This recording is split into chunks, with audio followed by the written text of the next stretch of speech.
I'm Heather with WTI. I'm not always covered in flour, but when I am, it's because I'm using my ABUSA tortilla press. Let me show you how this beauty works. It's heavy, first of all. Nice, heavy.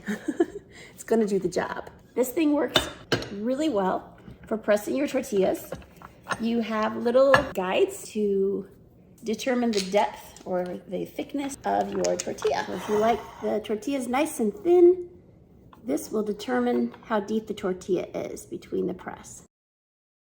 And that's the depth of your tortilla there. We like to avoid some of the ingredients that are in store-bought tortillas, and this has helped us with that quite a bit.